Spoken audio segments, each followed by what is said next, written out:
Christian View. We are talking about Christian stewardship, which is kind of a touchy subject, but we're going to go ahead and talk about it. Lee, we all have that family that we know, either it's on social media or it's the person next door that has the perfect life. They have everything together, their latest car, all all the clothes. Their kids are, what'd you say? So it appears. So it appears. That's right. And I Googled this, and there was tons of articles on keeping up with the Joneses. Yes. Are we as a society, as a Christian society, going into debt, trying to keep up with the Joneses, having the latest and the greatest and the newest and the best? I mean, are we going into debt as a society? I would say we are already there. Okay. We're not going there. We're already there. We're people that we like flattery, we like vanity, and we want people to assess us based on what they see. Right. And we don't recognize that many times it's causing us to go into debt. I was looking at the trend of how much Americans owe overall, and even on the average for people under 35, they're in about $67,000 worth of debt. Between 35 to 44, $133,000.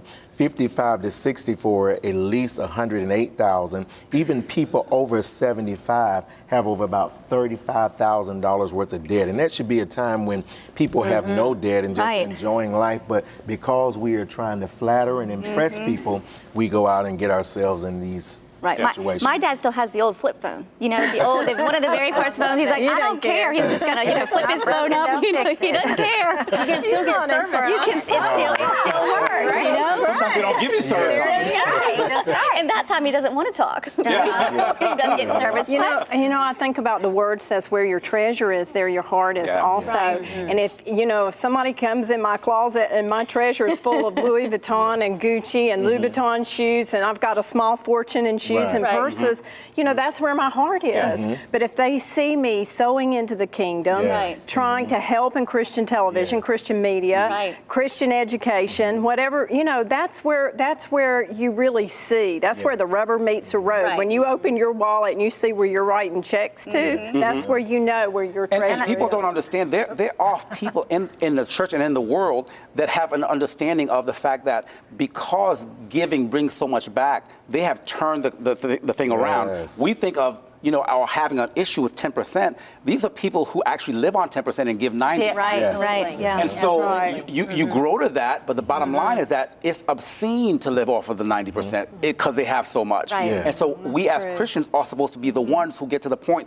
that we follow God so much that we get to the point where we actually change that. But is that even part of our desire? I think the world is changing to some degree, and we need to give a little credit for that. I think I've seen more random acts of kindness, more self-denial, more service, more giving out of your own closet. And I think this is where people get upset about tithing and stewardship. What, I can't have anything? It's okay to want that really nice car. And it's probably not because your neighbor has one. You just think it's pretty cool and you look good in it. But it's also how you get to it. And I know the Lord has been very clear. There's 6 books on finances, so you can just go read any one of them because it's a faith walk, not a cakewalk. But the Lord has said, get rid of those credit cards. That is demonic. That will put you in bondage. You'll be slave to the lender. And don't sit around believing you're going to win the lottery. Because even if you do, you don't want it. Most people end up in turmoil when they Most people spend it all within the first year and then they're broke again. It's because the Lord is our provider. And what I realized more and more as I researched this topic was God has an order.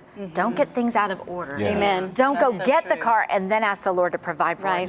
Ask the Lord if the provision is there to say it's time. But it goes back to the definition of stewardship. Again, what happens is that people want to be blessed by God, prospered by God, catapulted by God, but they have not even learned the elementary principles of stewardship and abide by them.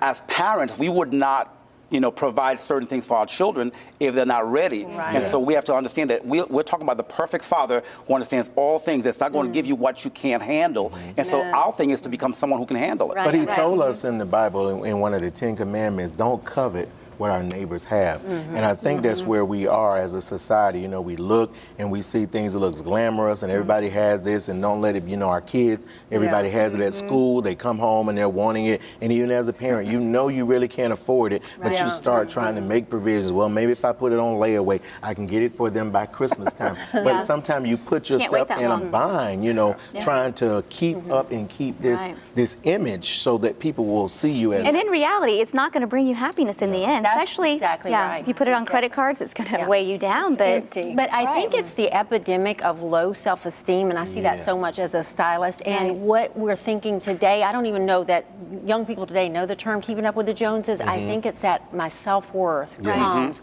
from my stuff, whether it's the latest technology or the latest designer.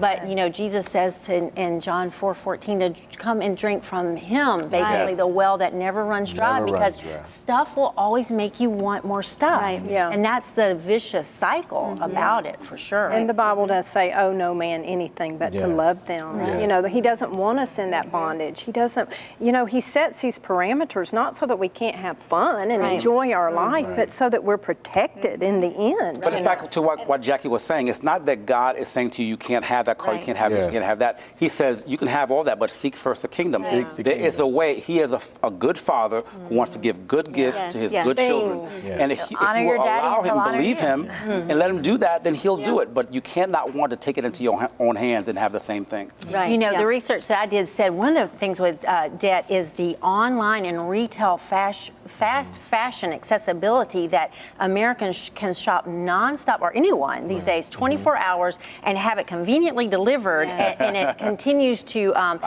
dramatically increase, and the consumption of gadgets and clothes and personal care products has a consequence on the environment, you know, and it's just so funny, the perpetuation of it. But it said that shopping releases that dopamine that gives us that feeling of euphoria, and so it's just like the online shoppers have got us. kind of like an addict. It is. And so does praising God, and so does staying Yes, you're right. You're right. the favor of God. Well, that doesn't run dry. You have to supplement. You have to supplement.